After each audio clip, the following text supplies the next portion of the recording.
அண்மைச் செய்தி. குளிர்பானம், குடிநீர் சுத்திகரிப்பு கேன்கள், பழ விற்பனையாளர்கள் வழிகாட்டு நெறிமுறைகள் வெளியிடப்பட்டிருக்கிறது. கூடுதல் விவரங்களை செய்தியாளர் முனாஃப் வழங்க கேட்கலாம். முனாஃப், வணக்கம். இதுகுறித்து மேலும் சொல்லுங்க. கோடை காலம் துவங்கிய நிலையில தமிழகத்தில் ஜூஸ் கடைகள், குளிர்பான கடைகள், குளிர்பான மொத்த விற்பனை நிலையங்கள் உள்ளிட்டவை ஆய்வு மேற்கொள்ள உணவு பாதுகாப்புத்துறைக்கு தமிழக சுகாதாரத்துறை செயலாளர் செந்தில் உத்தரவிட்டிருக்கிறார். உணவு பாதுகாப்புத்துறை உத்தரவின்படி ஜூஸ் வகைகள், குளிர்பானங்கள் தயாரிக்கப்படவில்லை என்றால் கடைகளுக்கு அபராதம் விதித்து உணவு பாதுகாப்புத்துறை உரிமத்தை ரத்து செய்ய வேண்டும் எனவும் உத்தரவிட்டிருக்கிறார்.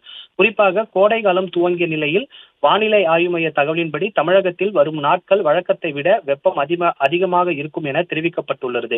குளிர்பானம், குடிநீர் சுத்திகரிக்கப்பட்ட கேன்கள் மற்றும் பழக்கடை விற்பனையாளர்கள் மற்றும் மொத்த விற்பனை வணிகர்களுக்கு வழிகாட்டு நெறிமுறைகள் அடங்கிய அறிக்கை கொடுக்கப்பட்டுள்ளது. அதன் அடிப்படையில் வழிகாட்டு நெறிமுறைகளை பின்பற்றி செயல்படுகின்றனரா என உணவு பாதுகாப்புத்துறை மாவட்ட நியமன அலுவலர்கள் ஆய்வு மேற்கொள்ள வேண்டும் என உத்தரவிடப்பட்டுள்ளது.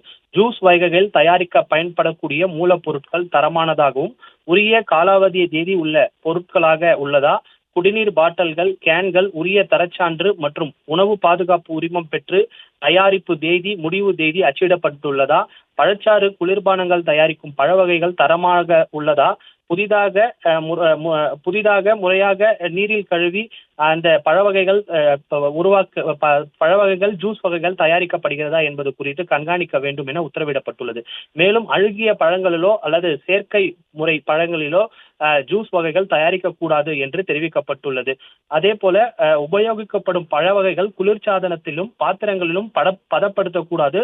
அவ்வப்போது சுத்தம் செய்து பழ வகைகள், ஜூஸ் வகைகள் தயாரிக்க வேண்டும் என்று தெரிவிக்கப்பட்டுள்ளது. அதே போல கடையில் பணியாற்றக்கூடிய பணியாளர்கள் சுத்தமாக பராமரித்தல் வேண்டும் எனவும் அறிவுறுத்தப்பட்டுள்ளது. இதை அனைத்தும் உணவு பாதுகாப்புத்துறை சட்டத்தின்படி கடை உரிமையாளர்கள் செய்ய வேண்டும் என தெரிவிக்கப்பட்டுள்ளது.